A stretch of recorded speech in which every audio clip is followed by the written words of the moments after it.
The David Pakman Show at davidpakman.com.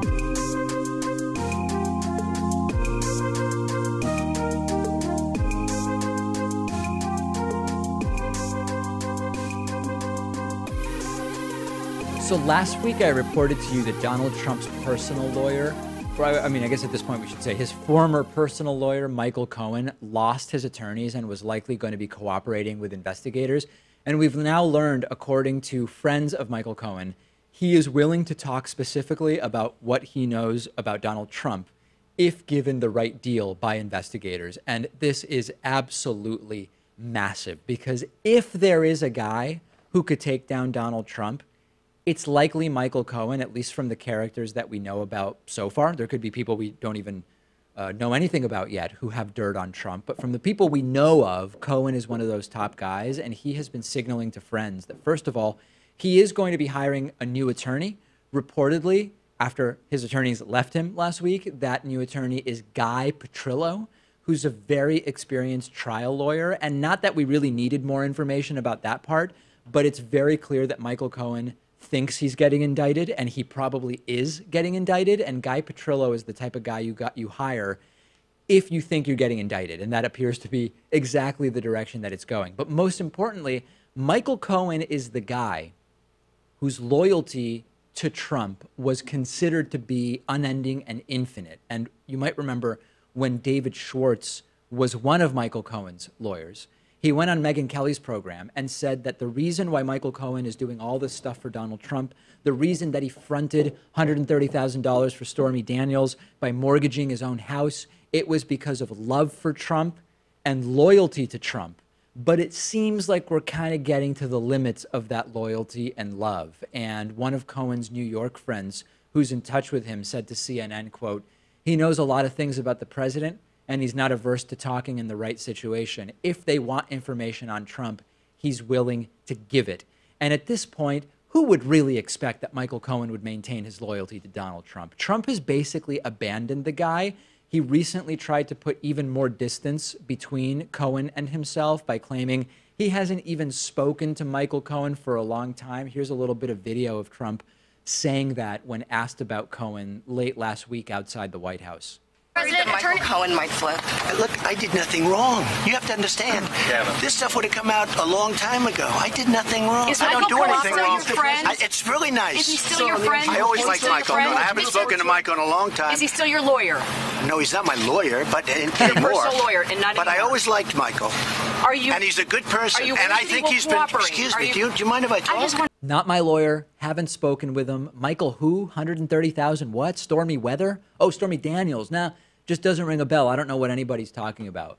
I got a tweet yesterday from a viewer saying I shouldn't underestimate the possibility that the entire internment of child migrants was to take attention away from what's happening with the Trump-Russia investigation.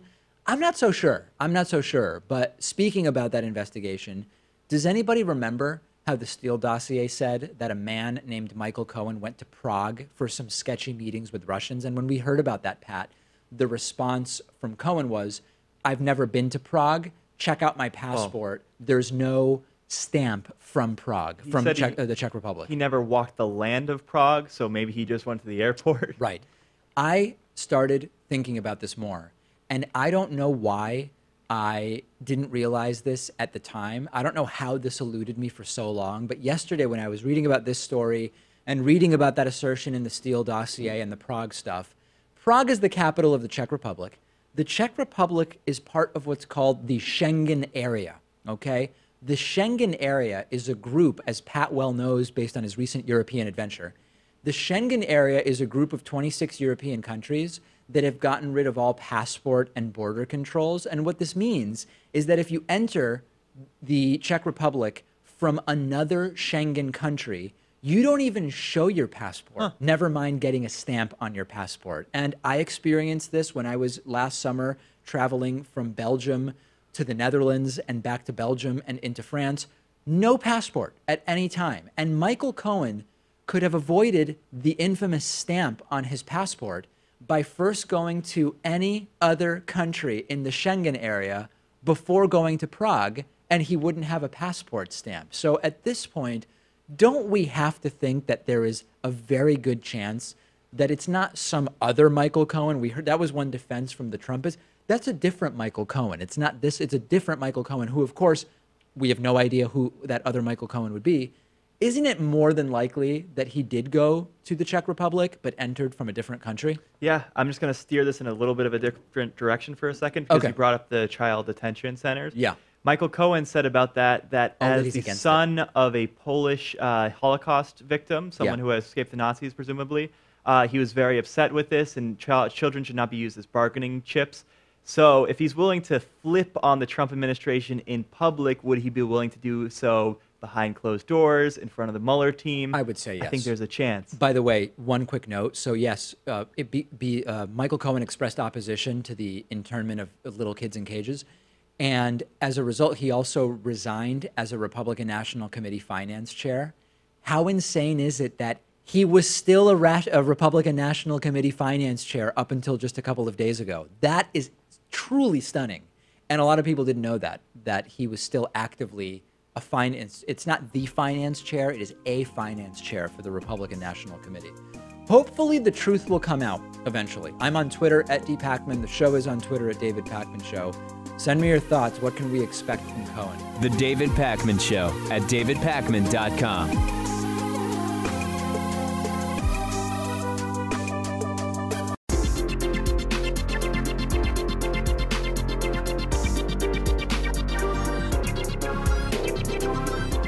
The David Pacman Show at davidpacman.com.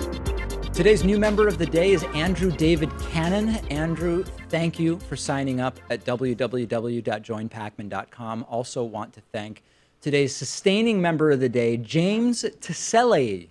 Hope I'm pronouncing that correctly. I remember when James was new member of the day, and I think I butchered his name then. And I think I might have just done it again, even though he's been with us since 2012, almost 6 years.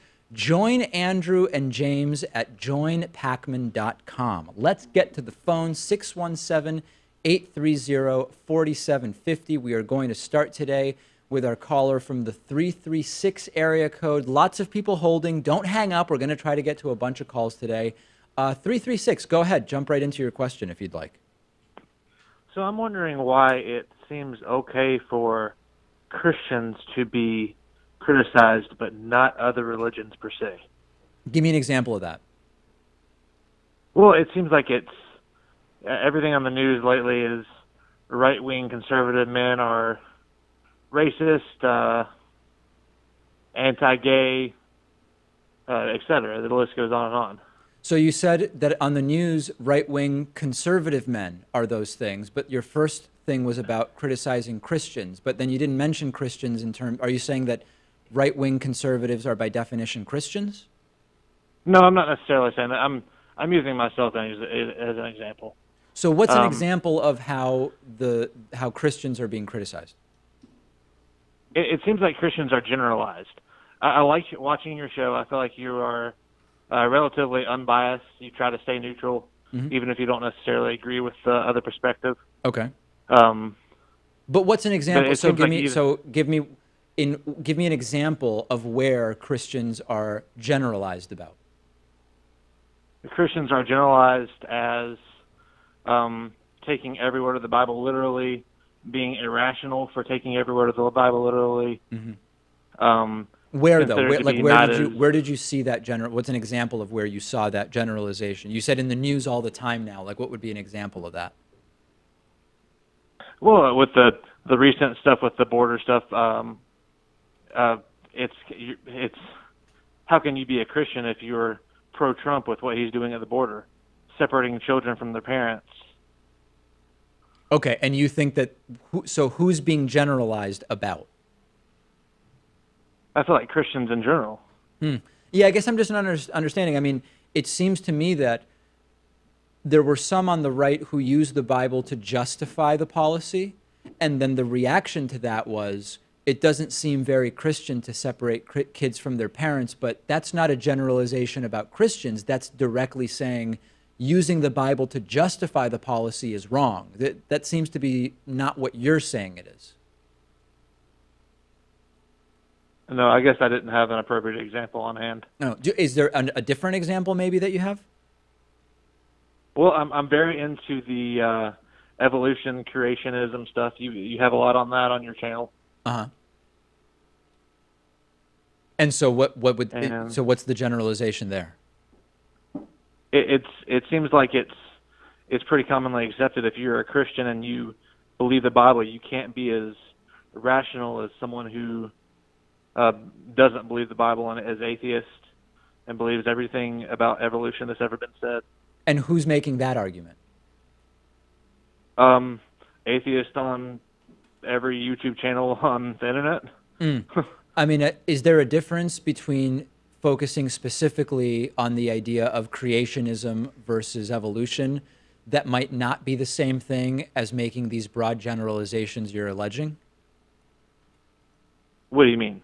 In other words, just because someone makes the case that the empirical and scientific explanation for how humans got to be the way they are is the one that is presented by science rather than the Christian Bible, that's not an ad hominem or a generalization about Christians, is it? That's just a very specific truth claim about two competing theories. Correct. I just feel like it's you feel like, fair. okay. Christians never. I gotcha. I think I understand. You feel as though this is taking place. Is that really the key thing?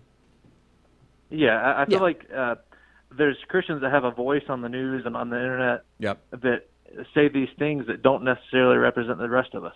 At least not me. That's fair. That's a fair criticism, yeah. Sometimes the Christians that are brought on to debate in media have views that not every Christian necessarily adheres to, and I think that would apply to any religious group or even non-religious groups. Listen, I appreciate the call. I'm glad we were able to sort of suss out what you do mean and what you don't mean. I appreciate you taking the time. Let's go to our next caller from the 720 area code. Caller from 720. Go right ahead. Hi, David. Just wanted to say, firstly, I'm a new subscriber of yours, and I really enjoy the content you put out, so just please keep it up, man. Thank you. On to my question, though. In today's world, the animal agriculture industry is the #1 cause of global climate change, whether you're considering greenhouse gas emissions or the freshwater use and pollution. And the products of these animals are the underlying cause of some of the top killing chronic diseases that affect developed nations.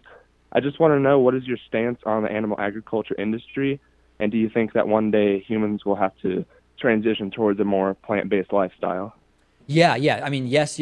My view has been that factory farming is an absolute atrocity, both from an animal rights and a climate perspective. I believe that the evidence is pretty clear that as far as human health, the best things you can do are, #1, reduce the consumption of processed foods. #2, reduce the consumption of foods that have been treated with all sorts of products that we know to be harmful to human health, regardless of sort of dosage or quantity.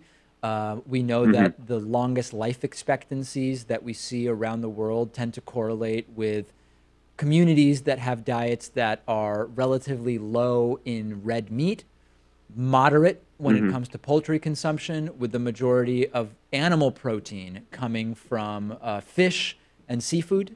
And I think that there is a very, very good chance that maybe not 25 years from now, maybe not even 50, but maybe 100 years from now, you're going to see human diets basically be plant-based with lab-grown meats, or at least significantly reduced meat consumption. Yeah, it's a very interesting answer. Actually, I was looking into recently how they have lab-grown meats. My chief concern, I guess, with that, I mean, I'm a vegan myself, but I don't know how I'd feel about that, since that sort of takes out the ethical implications of lab-grown. If it's lab-grown, you're not hurting an animal. I mean, you use a lot less resources to do something like that. But I guess my only concern would still be if the skeletal muscle of the animal itself still contained that LDL cholesterol that causes ischemic heart disease and things like that. Yeah, but, the thing about that is increasingly, so for the cholesterol thing, for a long time it was considered that if you eat cholesterol, you're going to have a cholesterol problem in blood, right? That's how you measure cholesterol in humans. And so for a very long time, it was, you got to stay away from eggs because those egg yolks that are high in cholesterol are actually going to increase your cholesterol in blood. And increasingly, we know that that's not true. There seem to be genetic predispositions either to have a cholesterol problem or not. But more and more, we're learning that there was an overblown cholesterol in food scare. And there are other reasons why sometimes foods that are high in cholesterol have other things that are not good for human health. But the cholesterol scare was widely overblown. I see. All right. Well, thank you so much. Okay. For the answer. Appreciate the call. I could get through to you. Thank you. Very much appreciate hearing from you. 617-830-4750. Let's go next to our caller from the 704 area code. Caller from 704. Welcome to the program. Go ahead. Hey, David. How are you? Good. How are you? Doing good. First, as an aside, do you watch the Counter Arguments channel? No, I don't know what that is. Oh, okay, because you were recently featured in one of their videos. You weren't the subject necessarily, but their video was on just interview style and maintaining neutrality with the main subject of the discussion being Dave Rubin. Oh, I would love to see that. No, I've not seen that. And you mean counter arguments, not contrapoints, right? I know contrapoints. No. Counter Arguments. Okay. No, I haven't seen it. Yeah, very good channel. Anyhow, yeah, I'm not sure if you've talked about it on the live show yet, but what do you think of us pulling out of the United Nations Human Rights Council? Here's the thing about that. I get that there are problems within the UN, and I also agree that something like Saudi Arabia being on the Human Rights Council of the UN is absolutely ludicrous, right? So I can't totally disagree with the idea that the Human Rights Council is a joke, because how could Saudi Arabia be involved with anything that is human rights? It doesn't make any sense. Public beheadings and subjugation of women, and it's a disaster. At the same time, the idea of Trump pulling out of it is problematic in two ways. Number one, that if we want to make the Human Rights Council a better thing, then we need good allies on there. And, you can make the case that the United States is problematic for its own reasons, but considering that we've been detaining children and putting them in cages. We would want voices on there to counter Saudi Arabia. The other issue is that we're also completely in cahoots with Saudi Arabia. So part of the reason we call it a joke is because Saudi Arabia is on there, but then we also do arms deals with Saudi Arabia. So it's quite a perplexing conundrum overall. Oh, yeah. But big picture, I am not for the United States not being involved in the Human Rights Council. I think we should be involved, and I think we should try to reform it. And I think Trump pulling out of it is part of, it's not so much about the individual decision by Trump to pull out of the Human Rights Council. It's pulling out of the Iran deal, pulling out of the Paris Climate Accords, pulling out of the UN Human Rights Council. It's this idea that he is sort of retracting the United States for really no good reason, and it's actually damaging our relationships with allies all over the world. So I'm against Trump's decision, even though I'm really concerned about that Human Rights Council. Yeah, it just sets another precedent for us, like abandoning any effort for global cooperation. Yeah, who would trust us to do a deal if they see that we'll just pull out of whatever, right? I mean, it's not how you inspire geopolitical confidence. Agreed. All right. Thank you so much for the call. Very much appreciated. 617-830-4750 is the number. Let's go to our caller from the 210 area code. 210, go ahead. Yes, David. It's Joshua from San Antonio. Hey, go ahead. Yes, I was just, I wanted to ask, with the whole immigration political climate going on, what can we do as a country, as a society, or as a country, beside the ballot box, to establish this inhumane treatment of immigrants? Okay, yeah, so so the best thing is the first one you mentioned, which is vote the people out that will do this stuff. That's got to happen, right? You need to do that. November, it's got to happen in November of 2020 as well. Other than you voting, number two is get other people to vote, okay? So voter turnout is so low in this country that those who do vote through voter registration drives can actually affect the results because you only have about a 50% voter turnout in general elections, presidential year, and even more pathetically low during midterms. And then you can also support organizations that are working on this issue. And we linked to a bunch of them earlier in the week. There are lots of organizations that are working specifically on the child internment camps, and also continue to demand the resignation of Kristen Nielsen, who has been one of the big complicit actors in all this. I wish that we felt like we could do more. I would say continue flooding your elected officials' email inboxes, right, fax machines, snail mail, right? Continue flooding them, demanding action. And beyond that, I mean, those are the four things I think of. Would it be smart to use force to, like, get a change? How would you do it? What would you do? Like, who would use force, and how would you do it, and against who? I guess groups like Antifa, maybe, go out there. I guess, I don't know. I'm not advocating for, No, it's good, but you're thinking about it. I mean, let's talk it through together. So Antifa could maybe use force to try to change what's going on with the child internment camps. Bunch of Antifa people get together. What do they do next? Where do they go? What do they do?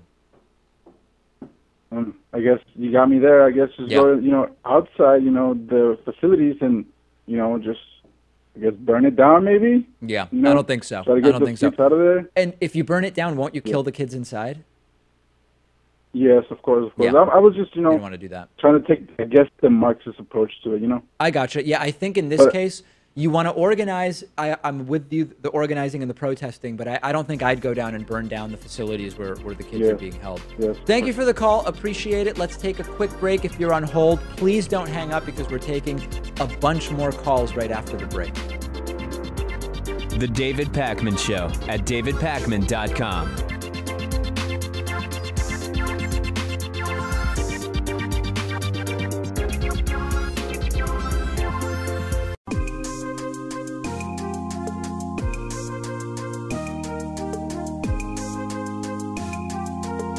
Welcome back to the David Pakman Show.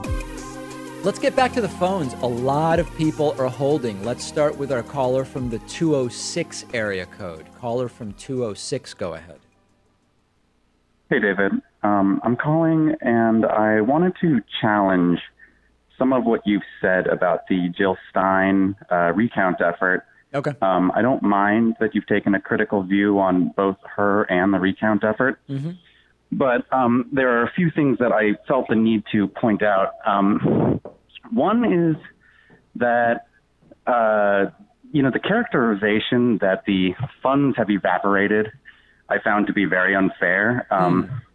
Even the article that you cited acknowledges that these recounts are very expensive. It says that the recounts in Wisconsin and Michigan alone cost $2.3 million. And these are now, hold like on. Let's make sure we're speaking. Statewide. Let's make sure I understand what you're saying. You're saying the recounts, if they happened, would cost $2.3 million? No. Oh, hold on. Let me just get the question out, really and then you can answer it. If I can get the question out for a second. Let's see if I can just get the question out. Are you saying that the recounts that didn't happen would have cost $2.3 million? No, I'm saying that recounts excuse me, did if happen. I can just ask the full question first, and then I'll give you the opportunity to answer, right? Because if we talk over each other, we won't get anywhere. Okay. My question is, if the recounts had happened, would it have cost $2.3 million? Or are you saying that the efforts so far to have a recount which has not happened have cost $2.3 million? So that was something I wanted to point out, which was that my understanding is that there have been recounts in Michigan, Wisconsin, and Nevada, and efforts in a few other states. I think some of them have been partial recounts, and at least one of them was a full recount. And why is Jill Stein doing recounts in states where the recount couldn't possibly have exposed that she won? Well, I mean, I don't think that she could have possibly won. Right. I think the Green Party has a history of caring about electoral integrity. I care about electoral integrity. This was an election where you had both major parties claim some level of foul play. And I don't see anything wrong with having a recount, if only to assure people that everything was above board. Okay, that's fair. So a lot of the money, so after that story broke, there were some very general numbers provided as to where 6/7 of that $7 million have gone. So let's see if you and I at least agree on some of the facts. 6 of the $7 million that were donated for the recounts have been spent. They are gone one way or the other. Do you agree with that? Yes. You do. And we have not gotten any valuable recount data. Whether or not there have been some district level recounts in some states, the 3 key states that were originally proposed as full recount states, we've gotten no meaningful data one way or the other about flipped votes or election tampering. Would you agree with that? As far as I know, some of the numbers have changed, but no evidence of election tampering. Okay. So you would agree also that the Stein campaign has filed no federal elections reports on that spending since September of 2017. Do you agree with that specific assertion in the reporting? I do not. And the reason is because, and this was actually one of the main reasons I felt the need to call in. You did a follow-up segment a little bit later. I believe it was June 9th. And on June 5th, the Daily Beast published a follow-up article in which they specified that she did file an FEC filing after your first segment, but before your follow-up segment. And I figured if you were going to do a follow-up segment after the fact that that the latest filings had been made, that it was something that should have been mentioned. Okay, yeah, I didn't see that. I'll look into that. And that, so certainly you're not disagreeing that it was accurate when I made the report, right? No, no, I'm not disagreeing with that. All right, so it seems really like it's a matter of sort of degree, because what you're saying, you agree that 6/7 of the money has been spent. You agree that nothing of value in terms of data has come out of whatever spending of the money did take place, and you agree that my report that they had not filed reports was accurate as of the time that I made it. So mostly you do agree with me, it sounds like. Well, I agree with the facts. I think that it was the framing that bothered me, because I think that the implication has been that there's something really shady and dishonest happening here.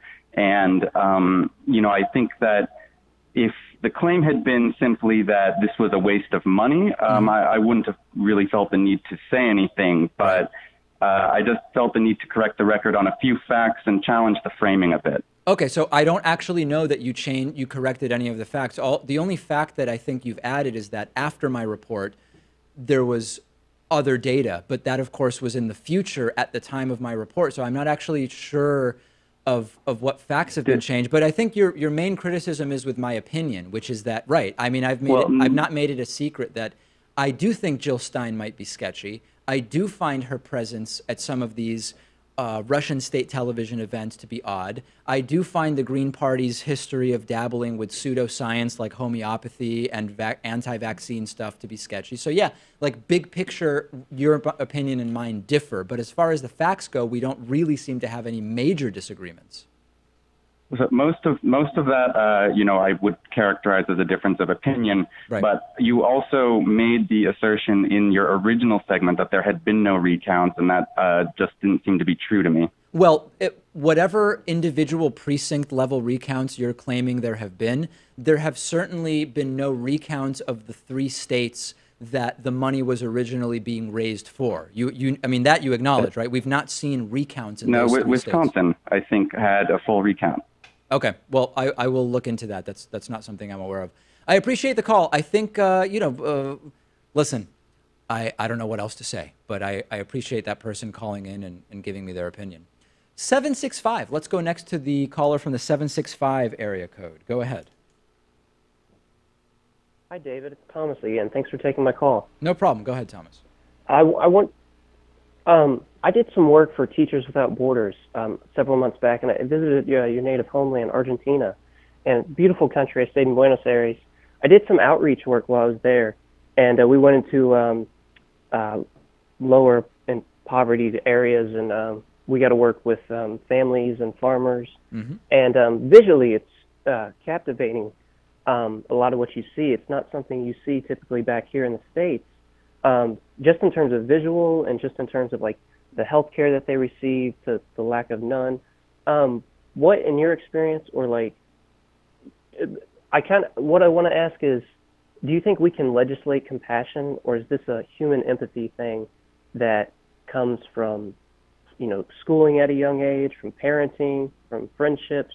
Could you just elaborate on that a little bit? Well, listen, we know that more education and more worldliness, more interaction with different people, visiting other places, even just learning about other places and peoples, all of that stuff only has a positive effect on our ability to empathize with others and to push for policy that might not do anything for us, but we understand how by virtue of it being better for others, it's objectively good and it will have positive externalities. So you can even kind of be selfish but still have empathy. So for example, you might not have any concern because you're a super wealthy person about not being able to afford health insurance, right? Like as an example. But you could still recognize, you might not even really care about the people that don't have health insurance, but you can still recognize how if everybody has health insurance, you have fewer people who need to, for example, turn to crime to steal things they can sell in order to pay for healthcare costs, right? That's still good for you. So you can even be selfish and still advocate for empathetic policies for reasons other than you just empathize with other people. So I think that the problem is twofold. Yes, there's a stunning lack of empathy. And people like, I don't know, even Gary Vaynerchuk, who, if people don't know who that is, look him up, who's like a business guy. He even has started to say that empathy is like his secret weapon or something like that, he says. That is a problem. But even also, for a second, considering how there can be difficult to measure externalities where the more empathetic policy will also be better for you. So even if you're just a selfish person, you should still be advocating for the empathetic policy. So it's a combination of education, political bias, and sort of lack of world awareness that I think we're up against. I like how you said that because a lot of the people I worked with down there, it goes into the saying there's no true form of altruism, but like there are some people that I worked with that the whole experience was just something to pat on your resume, right. Something you work with, Habitat for Humanity. This is just stuff to build themselves up for a further career. And I remember talking just to a lot of the, natives there and some of the people in my group. And is it selfish if you do something? Is it selfless if you do something selfishly, or is it selfless? And it kind of twists your mind. But no, I think it was just very powerful. And a lot of that stuff, you bring back with you, and you kind of see the world at a complete 180 now. But yes. I appreciate you taking my call. Thank you. Appreciate you calling in, and glad you had a good time in Argentina. 617-830-4750. Let's go next to our caller from potentially right here in the Boston area. Our caller from 617. Go ahead. Hi, Daisy. I can barely hear you, and it's also quite loud in the background. So if you can speak up and also maybe get to a quieter spot, that would be great. Can you hear me, David, now? Are you whispering out of curiosity? No, I'm not whispering. You're not whispering. All right, go ahead. I think it's just my phone. Do you hear me now? I can just barely hear you. Go right ahead with your question, sir. I'm going to try to speak louder. Now, do you hear me? I can sort of hear you. Yeah, go ahead. Hi, I'm Yassine from Iraq. I'm not actually from Boston or area. I'm just using some maps. All right. Go ahead. I just wanted to ask you about the hypocrisy of the left regarding Islam being an ex-Muslim. I just don't understand why they just want to defend it. Sorry, you're asking, are you on a playground, by the way? No, I'm just in a garden, not in a garden. You want to ask me about the hypocrisy of the left. What was that hypocrisy of the left you wanted to ask about? About Islam when they defend a religion that doesn't respect human rights. So who's doing that? Muslim, who's defending that? The left, not you specifically, but some social justice warriors and etc. Oh, come on, give me a break. So what does social justice warrior mean to you? No, I'm not talking like a social justice warrior, but... No, I'm asking you, what do you mean? You said that there are social justice warriors who defend the brutality of Islam. What do you mean by who are the social justice warriors?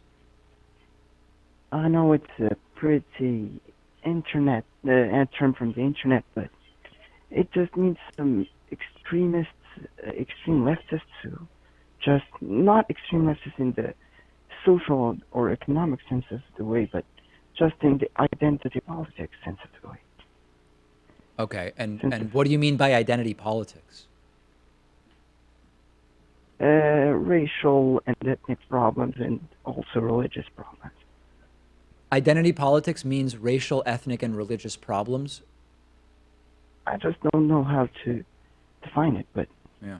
You understand. Listen, there are people that will defend anything. There are people on the right who are now saying that Kim Jong-un is great. There are people on the left who seem to hold on. There are people on the left who seem to now like everybody from, Hugo Chavez and Nicolas Maduro, who are authoritarian pseudo-populists, to Hamas. I mean, you'll find people on both sides that will defend anything. I don't think that there are any significant number of people on the left that are defending brutal actions under the name of Islam. Everything exists, but it's a relatively small contingent. I'm not part of it, so I don't really know what else I can say. I denounce that, to be totally clear.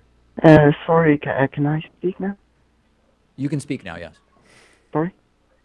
Hey, I'm a progressive leftist, but you are. It's not about you or the left in general, but about some leftists that I met, and I don't know if they are a huge part of the left, the leftist movement in America, but there are, in my knowledge, many leftists who defend Hamas, for example, which is... Yeah, and that's disgusting, and I'm against it. Yeah.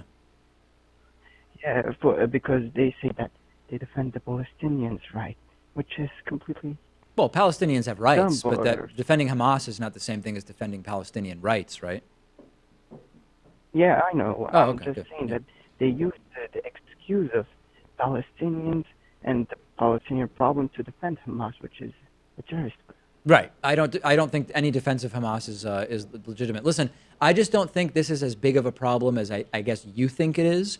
And it just needs to be called out, right? Call it out for what it is. Denounce it. I appreciate the call. Thank you. Glad we were able to. It really seemed like there was whispering going on there. That's the impression I was getting. Thinking about the YouTube title now. Caller whispers about left-wing Islam hypocrisy. Yeah. 224. Next caller is from the 224 area code. Go ahead. Hey, David. Huge fan of the show. Thank you. Can you hear me? Or? I can hear you fine, yeah. Oh, okay.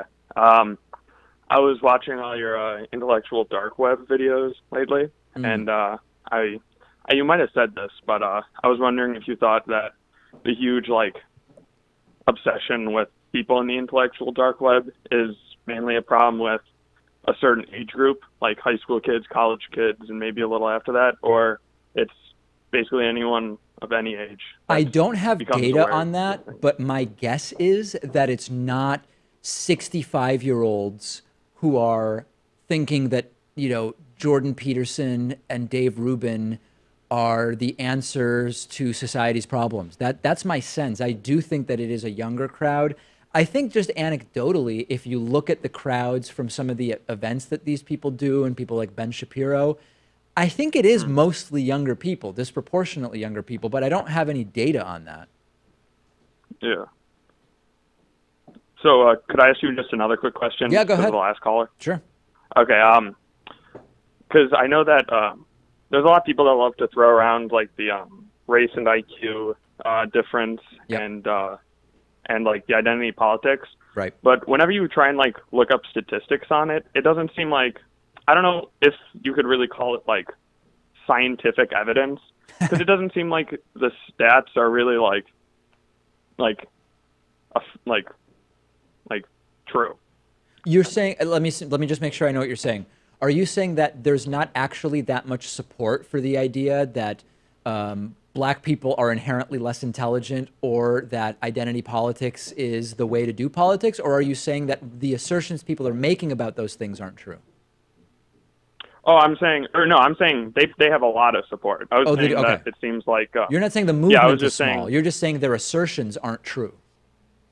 Yeah, I'm just saying that I don't agree with they're saying that the race and IQ thing is scientifically proven, but I don't think that the evidence that they give for it is complete evidence that I agree with you. Work. I agree with I mean, listen, it's with the race and IQ thing, it's much more complicated than this, but if we want to distill it down, it's people mistaking a correlation for a causation. That's all. We have a correlational relationship that is being attributed, I believe, in bad faith as a causal relationship. And I know it's more complicated than that, but that's a simple way to explain it. Yeah. All right, thank you. Really appreciate the call. Important issues, all very important issues. Sorry to everybody I didn't get to. We will take calls again next week. Quick break, back after this. The David Pakman Show at davidpakman.com.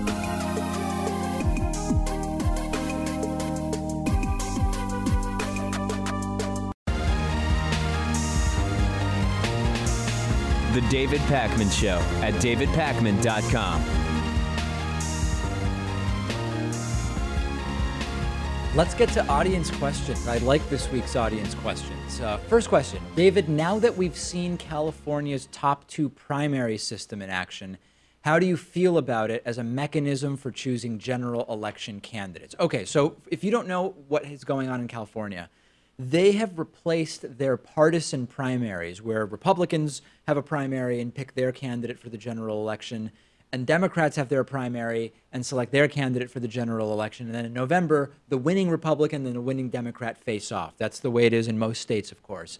California switched to something called a top 2 primary. Some people also call it a jungle primary. And the way that it works is the primary, which in California is in June, has anybody can run in it, regardless of party. And the top 2 vote getters are the ones that face off in the November election. You could end up with a Republican and a Democrat. You could end up with 2 Republicans. You could end up with 2 Democrats. It doesn't matter what party they represent. It is the top 2 vote getters. The idea of this was basically twofold. There were 2 supposed reasons why the top 2 primary was going to be a good thing. One reason, and this is part of why former California Governor Arnold Schwarzenegger supported it, was that it would moderate politics. The idea was if you simply have to appeal to the largest number of voters, regardless of political orientation or party affiliation, you've got to be more moderate because you're less likely to win if you are really extreme. That might make sense if the voter distribution in the state was also moderate. But as we know, states often tend to be either more on the liberal side or more on the conservative side. The other supposed appeal of the first 2 primary, top 2 primary system was that it would increase turnout.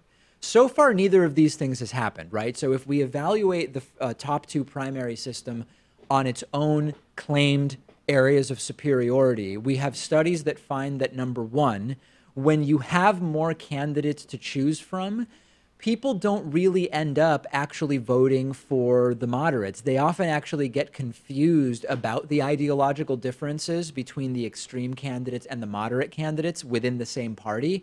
And it's very frequently happening that the more extreme members of either the Republican or Democratic Party are actually winning. So number one, that has not worked. It has not moderated election results in any way. And number two, turnout went down in the first 2 statewide primaries that were held in California with the top 2 primary rule. So by its own stated goals, Pat, it hasn't succeeded. So if we did a top 2 primary for the 2016 presidential election, any guesses as to who the 2 candidates would be, the 2 final candidates for the general? So how would we, so this would be based on total votes in all primaries if you add all the states together? Yeah, which granted isn't the best way to do it because they would have run different races. Sure. Republicans had 17 candidates, so that diluted some of the support that other candidates might have gotten. Would it have been Hillary and Ted Cruz? Donald Trump versus Hillary Clinton. Oh, it would have been That would anyway. have been it. Oh, yeah. that's interesting. But Bernie Sanders wasn't that far behind Donald Trump, so it could have also easily been Hillary versus Bernie in the general election. Fair enough. Yeah, fair enough. And what we've seen, at least in California, is that it has not gone. I think that what we need is one of the many versions of instant runoff voting. I know that I talk about instant runoff voting quite a bit. It's also sometimes called ranked choice voting. And people write in and they say, David, there are systems that are better than the exact version of instant runoff that you describe. And that's actually true. I've done quite a bit of research, and there are different iterations of multiple choice type voting systems. When I say instant runoff voting, I'm not married to a particular iteration of it. I know that there are different versions, but I think some version of that would be far better than a top 2 primary system. That might be worthy of a story. I think it would. Write that down. I think it would, yeah. I'll make a note of that on a piece of paper after we're off the air. Next question. David, Erdogan in Turkey, Orban in Hungary, Putin in Russia, Trump in America. Is the 21st century shaping up to be the century of illiberal democracies? The answer is, of course, yes. And we talked earlier in the week, we've observed that Donald Trump gravitates towards authoritarian strongman types, right? He seems to have trouble getting along with people like Justin Trudeau, the Prime Minister of Canada, a non-authoritarian, bilingual French-Canadian. Not really anything that Trump sees as inspirational, apparently, in somebody like Justin Trudeau. But he seems very impressed with the Chinese president, for example, changing election law so that he could be president for life. He seems very taken by brutal North Korean dictator Kim Jong-un, who he described as incredibly funny, smart, a great negotiator, and just a good all-around person or something like that. He likes some of what President Erdogan from Turkey has done. Putin, I mean, listen, what can we say about Putin if you're Donald Trump at this point? So I believe that there are 2 factors here that could make the 21st century the century of the illiberal democracy. Number 1 is the resurgence of true far-right authoritarian nationalism. And we're seeing that happen in many countries in Europe. We've seen that movement reinvigorated by Donald Trump here in the United States. It's disgusting. It's vile. It is counterproductive. It is not the path forward for Homo sapiens. I don't know how else to say it. But the other element to this is that Republicans have a very authoritarian tendency, right? Republicans partially, there's 2 reasons, and we discussed this earlier in the week. One of the reasons Republicans aren't actively punishing Trump for his apologia of Kim Jong-un or Vladimir Putin or whoever else is that they're just going to do whatever Trump says. And if Trump says it, it goes. But the other reason is that the right has these authoritarian tendencies. And aside from what used to be called the regressive left until that term was completely perverted and made useless, aside from these slightly sort of small enclaves of authoritarianism on the left, the right is predominantly the source of authoritarianism in the United States. They probably are realizing they also like a lot of these illiberal strongmen that we're seeing around the world. So I don't think it's any surprise when you really get down to the nuts and bolts of it. Maybe it's true, too, that the left had its century, right? And that was the 20th century. We saw this uprising of liberal democracies across the entire world ever since the World Wars. And maybe people are not liking the system that we have. That would be sad. And yeah, now we're going to turn to authoritarianism. That's not very good. That would be depressing because I think that what we saw during the 20th century, things like the New Deal and all of that stuff, my view was those were merely the beginnings of a movement that was going to go, hopefully at some point, much further. The idea that that was as far as we're going to come, or it is as far as we're going to come, or was the furthest we came. I don't know exactly what the right grammatical phraseology is, but that now it's going to be a slide towards authoritarianism. That's nightmarishly depressing, but it's a very, very good question. Last question today. David, do you think that more people are actually allergic to foods, maybe because of environmental factors, or do you think that we're actually causing people to have food allergies by being overprotective, like with peanuts in schools? I think it's both, actually. So there are a number of studies that have been done. They're observational studies. They are not interventional studies. And that's a really important thing. If you're going to analyze a medical study, you want to be really clear about whether it's an observational study or an interventional study where you're actually comparing a treatment, therapy, or intervention with a placebo group, and it's double blind and all of that stuff I've talked about.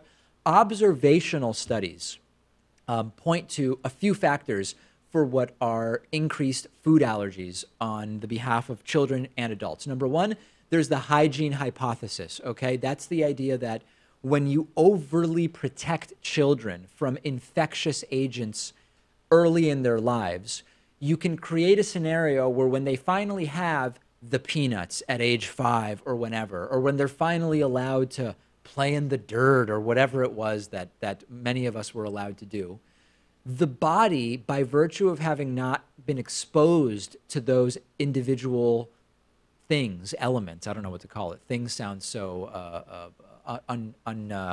scientific? Unscientific. That the body treats those as invading germs, and that it's not so much that you genuinely would have had a peanut allergy had you been introduced slowly to peanuts at an earlier age, but that because you were kept completely peanut-free for the first 5 years of your life, by the time you have the peanuts, your body says, we've never seen this before. What is this? This is a germ. We are going to react as if this is something that is bad for us. That's one theory.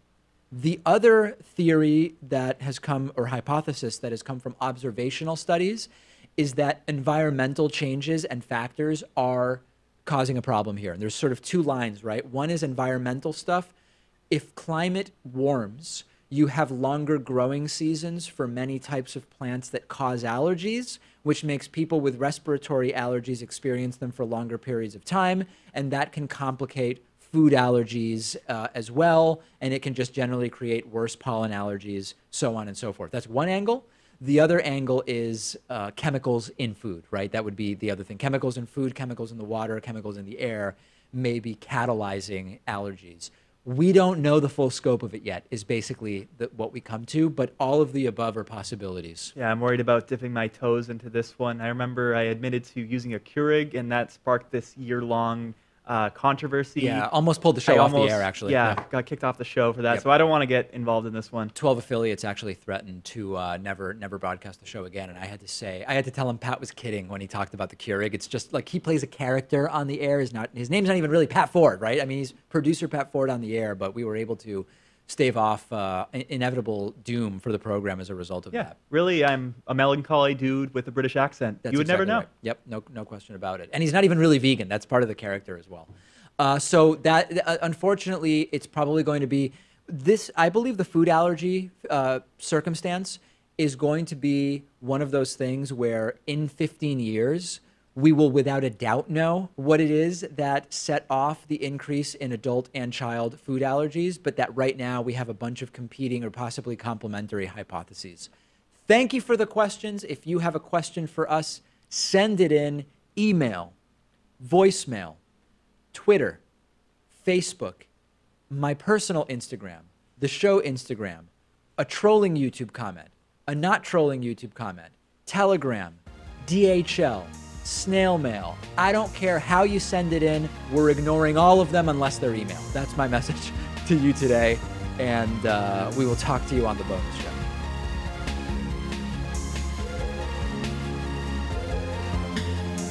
The David Pakman Show at davidpakman.com.